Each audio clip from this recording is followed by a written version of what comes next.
Listen, I'm remarrying your sister who inherited the entire fortune. The poor should just disappear. My husband sneered as he said this to me.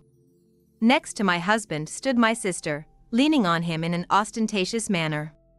Sis, it must feel miserable having both your inheritance and your husband taken by me.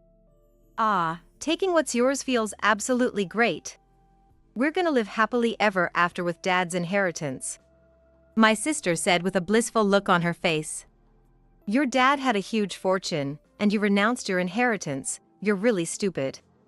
What a fool you are. My husband and sister mocked me, and I felt a boiling anger in the pit of my stomach. Are these two even human? To me, blinded by money, they appeared not as humans but as monsters. Indeed, I had renounced my inheritance from my father, a wealthy man who passed away recently. Right after that, my husband left me and switched to my sister who inherited everything. With a heavy sigh, I finally spoke up to them. Fine. Let's get divorced. Oh, you're quite obedient. I thought you'd cling and beg not to divorce. My husband said, surprised, but I had no love left for him. There was no way I would say anything about not divorcing. I signed the divorce papers my husband brought and handed them to him. Now we can get divorced. I'm gonna start a new life as a rich man. Thanks, sis. A twice-divorced woman like you probably won't have much luck remarrying, but cheer up. They both laughed uproariously. Thus, our divorce was finalized, and it was 3 months later. I received a frantic call from my ex-husband. As I looked at the extensive list of missed calls from him, a smile inadvertently crept onto my face. You're just realizing now? It's too late. My name is Isabella, I'm 35 years old. I married Trevor, who is 3 years older than me, 10 years ago, and we have been working together as a couple. We have a son named Samuel, who is 8 years old. Samuel was clingy as a small child, but lately, he has become less so and can do many things by himself. Trevor helped with parenting for about a year after Samuel was born. At that time, he could be called a truly hands-on dad. However, as Samuel grew past 1 year old, Trevor gradually became uncooperative and stopped helping. Samuel was a child who cried a lot at night, continuing well past the age of 1. Shut up! Why does he always cry in the middle of the night? Is there something wrong with him? Trevor yelled in frustration. Don't say such awful things. It's quite common for kids to cry at night until they're about 1.5 years. Don't call your own child wrong, I retorted, furious at Trevor's cruel words. Yeah, whatever. I just can't find him adorable anymore. If he didn't cry so much at night, maybe I could have loved him, but he keeps crying. So shut him up quickly. It's gonna affect my work tomorrow. Trevor seemed to be enduring Samuel's night crying. His becoming uncooperative in parenting seemed largely due to this. I desperately rocked Samuel to sleep and sometimes took him for drives. Trevor always looked at me with a disgusted expression as I struggled alone. Something about watching you just pisses me off. You look so desperate doing all the parenting alone. It's annoying, he would say. I sometimes fought back against Trevor's harsh words, but more often than not, I just stayed silent to avoid arguments. Even after that, I single-handedly managed all the housework and parenting, and when Samuel turned 2, I put him in daycare and went back to work. Even after I resumed work, Trevor didn't help with anything at home, so I was overwhelmed managing everything alone. Whenever I asked for help, he'd just say he was too tired and would relax on the sofa. I knew I should rely on others, but I never asked my parents for help. My mother passed away when I was young, and I didn't want to burden my elderly father. I have only one sister, Claire, but we've never gotten along. Rather, Claire has unilaterally hated me for as long as I can remember. She is 3 years younger than me, so she is currently 32 years old. Claire has always been the type who needs to be number 1. She hated it more than anything when I, her older sister, was prioritized. One incident with Claire stands out in my memory. It was the day my father bought me a new dress. because my favorite one was worn out from frequent use. It was a fresh, sunflower patterned dress. I was so happy, I thanked my father repeatedly, and he beamed with joy.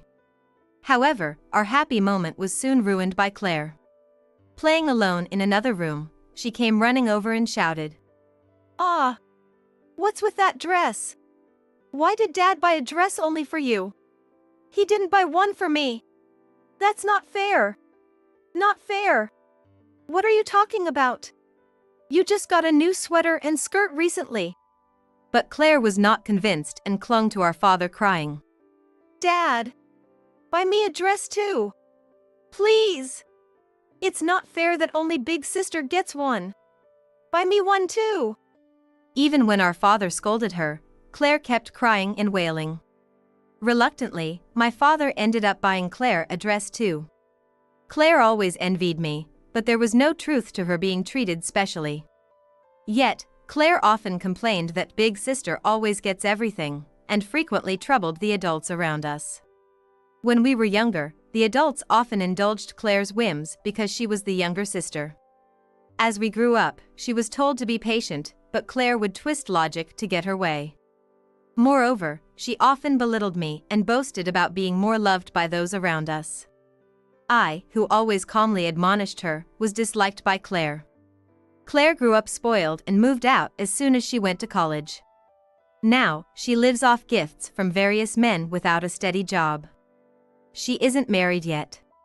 It's been years since I last contacted Claire, and I'll probably continue to avoid any contact with her. The last time I saw Claire was at my wedding. Claire showed up at the wedding in a white dress so flashy it almost upstaged mine. She knew well enough that wearing a white dress to a wedding is a faux pas. She did it on purpose. I'll never forget the look on Claire's face as she sneered at my wedding dress, "You don't look good in that at all. By the way, is your face swollen? Did you even go to a bridal spa?" During the reception, she drank wine excessively and got completely drunk, mingling with several men. I haven't seen Claire since that day. I know her contact info, but there's no need to reach out since there's no particular reason to. It seems she hasn't been home at all either. Trevor and I had considered divorce several times up to now. But even such a father as he is the only one Samuel has. It was hard to make the final decision to divorce. Then, one day, I got a call that my father had suddenly fallen ill and was rushed to the hospital.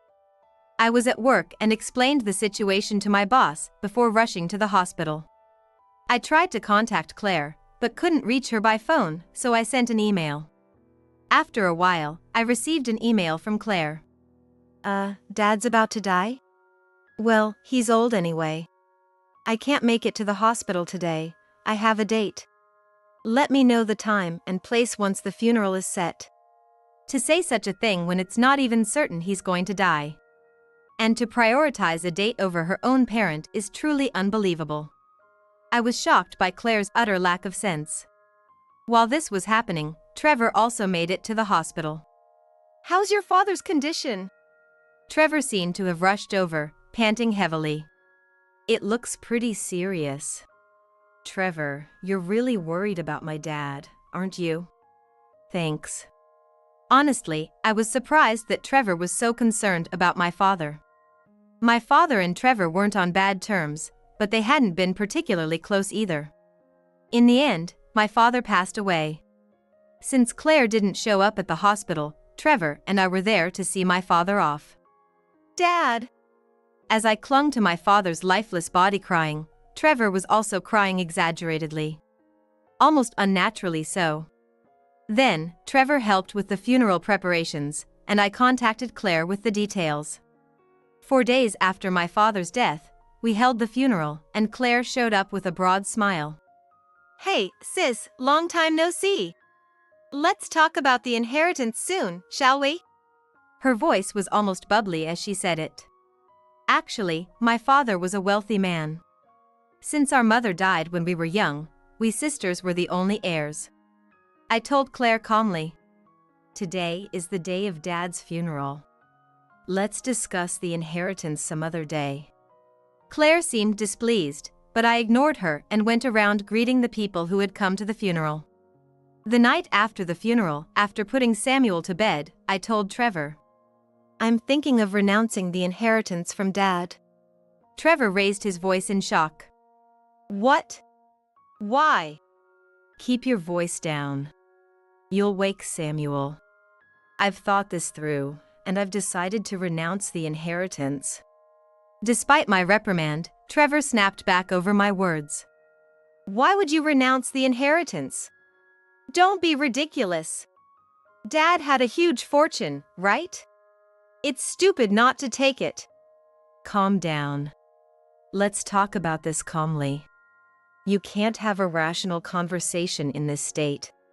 Trevor was fuming like a wildfire, which only increased my suspicion. "How can I stay calm? I will never allow you to renounce the inheritance. Don't talk nonsense. You idiot!" Trevor's face turned red with anger, and a suspicion dawned on me. Could it be that Trevor had been eyeing my father's inheritance all along? Considering this, I decided to confront him directly. "Did you have your eye on my father's inheritance? Was all that crying when Dad died just an act?" Trevor snorted derisively and confessed. "Yeah, that's right." "So what?" "It was tears of joy, if anything. I was so happy when your dad finally kicked the bucket. I thought I'd finally become rich." Trevor's confession left me feeling dark with anger and disappointment. It's astounding how someone could say such terrible things so casually. To me, the man in front of me appeared not as a human but as a monster. "I see. But no matter what you say, I'm renouncing the inheritance." I said this calmly, and though Trevor yelled, "You're really a fool," my resolve did not waver. Later, I informed Claire about my decision to renounce the inheritance, and it was decided that she would inherit everything from our father. Once it was officially decided that Claire would inherit everything, Trevor showed no interest in me anymore. He barely greeted Samuel and started coming home later and later. Eventually, he stopped coming home altogether. "What happened to Daddy?" "Daddy's just busy with work." "Samuel, you don't need to worry about anything." I reassured Samuel often. Sometime later, I received a message from Trevor saying, "We need to talk tonight." I decided to have a neighborhood friend look after Samuel. I had a feeling that it wasn't appropriate for Samuel to be there. That night, Trevor came home with someone. "Excuse us." I recognized the voice. "Hey sis, sorry for dropping in suddenly."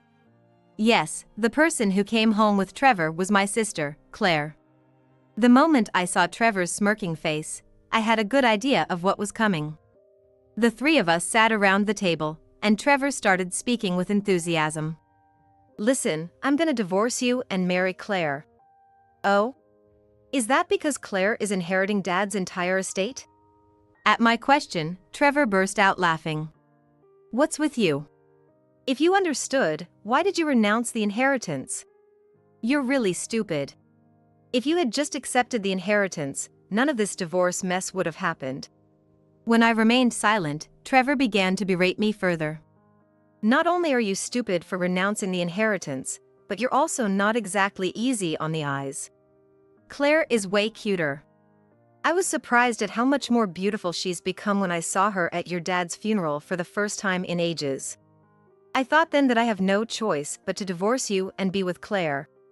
Apparently, Trevor had made his move on Claire.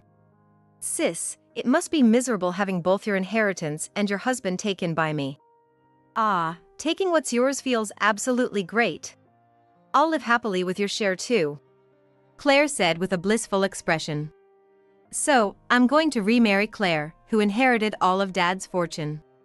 "Someone poor like you should just disappear," Trevor said, and the two of them burst out laughing. I sighed heavily and then told them firmly.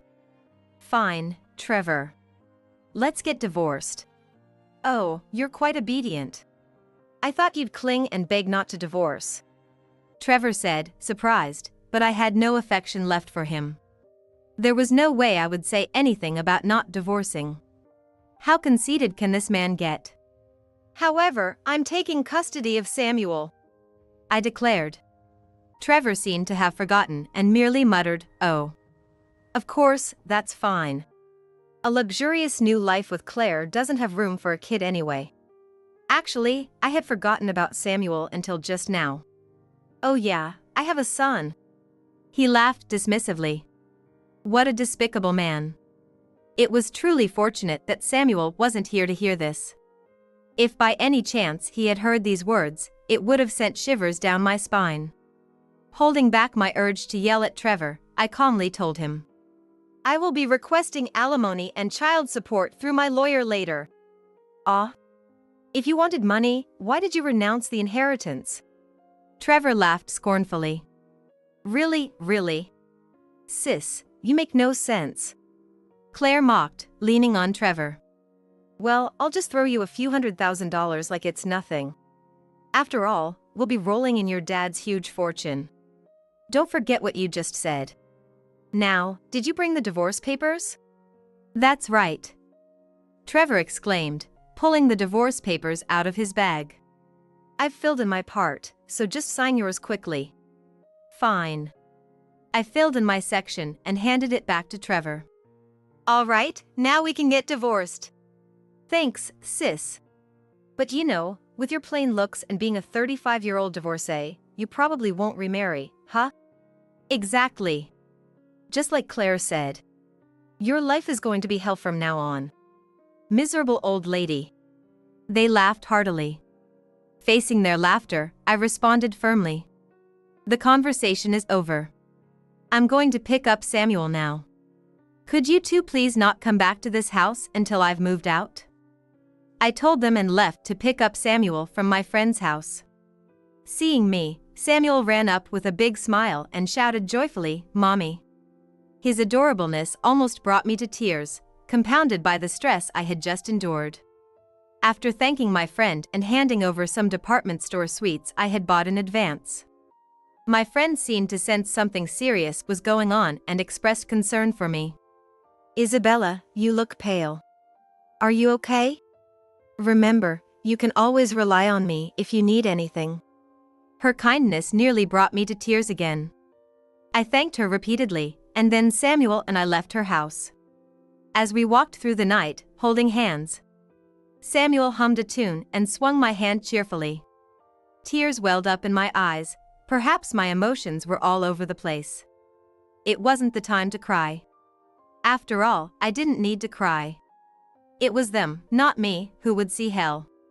I decided that this would be the last time I cried. From now on, it would be just Samuel and me, and we would have a happy life. When Samuel and I got home, Trevor and Claire were already gone. Soon after, I started looking for a new place to live, checking listings online and then visiting real estate agents to finalize a lease. I was lucky to find a suitable property within Samuel's school district. I didn't want to change Samuel's environment too much, so I had been looking within the district. With the move preparations complete, Samuel and I left the house. Later, through a lawyer, I filed for child support and alimony from Trevor. I also claimed emotional distress damages from Claire, but perhaps emboldened by their inheritance, both paid the requested amounts in full. With that money, I established a stable life for Samuel and me. Samuel really liked our new home. He accepted the divorce smoothly. "As long as I have Mom, I'm good," he said with a smile. Trevor had only really been involved with Samuel until he was 1 year old, and after that, their interactions were minimal. Perhaps to Samuel, it didn't much matter whether his father was around or not. I vowed to make Samuel even happier than before. Fortunately, I had a job, and with the alimony and child support from Trevor and Claire, we had little to worry about financially. Samuel and I settled into a peaceful and enjoyable life. 3 months after the divorce, Trevor suddenly called. However, I was at work at the time and didn't notice his calls because my smartphone was in my bag. When I finished work and checked my phone, I realized Trevor had called dozens of times. Listening to his voicemail, I heard his desperate voice. "Call me back urgently." I scoffed and murmured, finally noticed, "Huh." Without returning the call, I put my smartphone in my bag and headed home. During the train ride, Trevor kept calling me incessantly, which annoyed me so much that I turned off my phone. I picked up Samuel from after-school care, and we went home and had dinner together. By that time, I had completely forgotten about Trevor's calls. While we ate, Samuel happily talked about his day at school. I loved listening to his stories more than anything. After dinner, I remembered that I had turned off my phone. When I turned it back on, Trevor called immediately. I considered ignoring it, but curiosity about their situation got the better of me, so I answered. Fortunately, Samuel was in another room doing his homework, so he wouldn't hear the conversation. Hello? Hey! I've been calling you. I left messages too. Why haven't you answered until now? Trevor was clearly infuriated, shouting so loudly his voice was cracking. Calm down. Talk more calmly. What's this all about? I played dumb, though I had an idea what it might be about. You tricked me, didn't you? You knew about your father's huge debts, didn't you? As expected, Trevor brought up exactly what I had anticipated, and I couldn't help but smile. Why are you laughing? You knew, didn't you? That's why you renounced the inheritance, right? Yes, in fact, my father had more debts than assets. He had fallen victim to an investment scam involving apartments. A scheme brought to him by a longtime friend he trusted without question. Inheriting my father's estate meant inheriting his debts too. Which is why I renounced it. Yes, I knew about the debts. But saying I tricked you sounds so harsh. So I was right. You did trick us. You never said a word about the debts to Claire and me. Trevor was so angry it seemed like he might burst a blood vessel. I tried to explain the debts to you when I talked about renouncing the inheritance. But you just shouted me down without listening. I stayed calm, in contrast to Trevor. What? Are you trying to blame me now? By any account, you're to blame here. Trevor continued to rant. But then he smugly said as if he had the upper hand. But you know, things won't go your way. You wanted to make us suffer, but we'll renounce the inheritance too. Good thing we caught on early. What? Trevor seemed to be under a major misconception, and I let out a perplexed response. Not what? I'm telling you, we're renouncing the inheritance too. You can't. What? Now it was Trevor's turn to be confused. It's been 3 months since the inheritance, so you can't renounce it now. Besides, you've already dipped into the estate, so even if it hadn't been 3 months, you couldn't renounce it anyway. No, that can't be true. Trevor's voice trembled. It's not a lie. You can find out for yourself if you check. Tell Claire too, that it's too late to renounce the inheritance now. No, it can't be. If we can't renounce it, what are we going to do? We'll be drowning in debt. Well, that's true. But it's no longer my concern, so I'm going to hang up now. I ended the call after saying this. As expected, Trevor and Claire ended up struggling with a massive debt and led a difficult life trying to make payments. 3 months passed. Today was a holiday, so I made lots of pancakes from the morning with Samuel, enjoying a slightly luxurious breakfast with various toppings. Then, my phone rang. It was Claire calling. I thought about ignoring it but figured she would just keep calling, so I decided to answer. However, I didn't want Samuel to hear our conversation.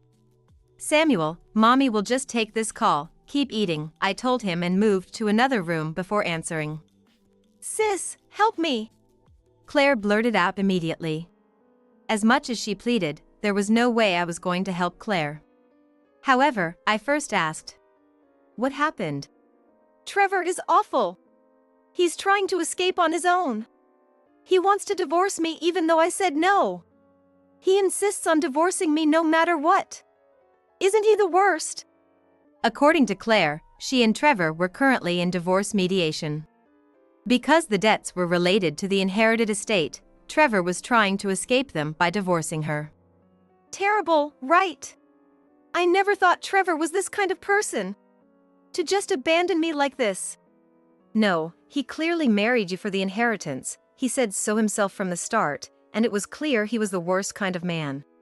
Didn't you marry him just to look down on me? What goes around comes around.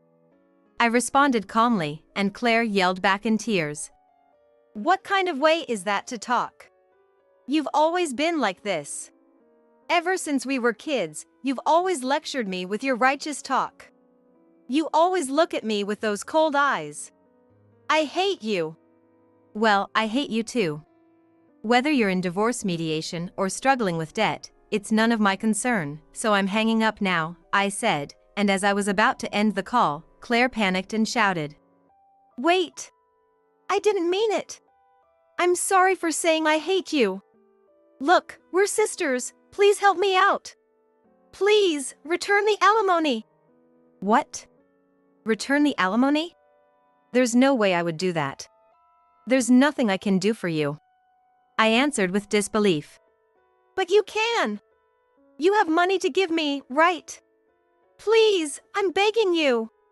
$60,000. No, even $40,000 would be enough. Just give me some money, please. I refuse. Why don't you ask Trevor? Goodbye, I said, and hung up. Later, I learned that the estate included stocks, which had crashed, making their debt situation even worse. Claire kept calling me repeatedly, so I ended up blocking her number.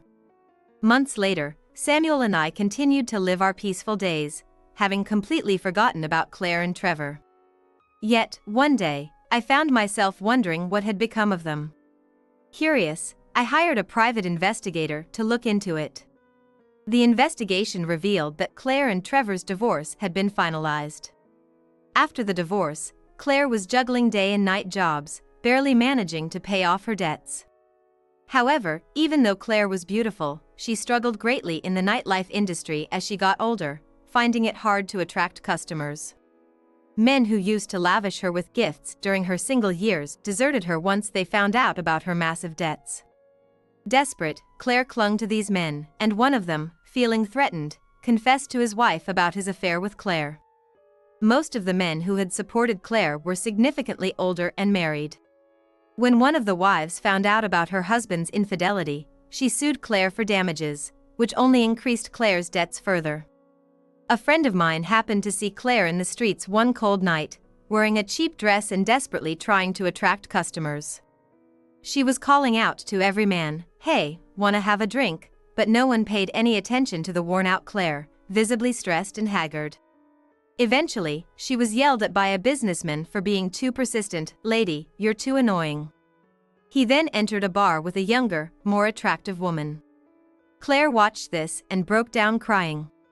When I heard this story from my acquaintance, I felt no sympathy for Claire at all. It was all her own doing. As for Trevor, after his divorce from Claire, he apparently got entangled with another bad woman. And ended up saddled with a huge debt he couldn't escape. To repay these debts, he started another job in addition to his main employment. Despite working tirelessly, his main company had a no-side job policy, and once discovered, he was fired. He is now considering filing for bankruptcy. While reading the private investigator's report, I smiled, thinking this was a fitting end for such a despicable man. In contrast, Samuel and I continue to live peacefully. We even got a dog recently, making us a happy family of 3. Work is going well too, and I've just received a promotion. Life is good, I am living happily with my job and family.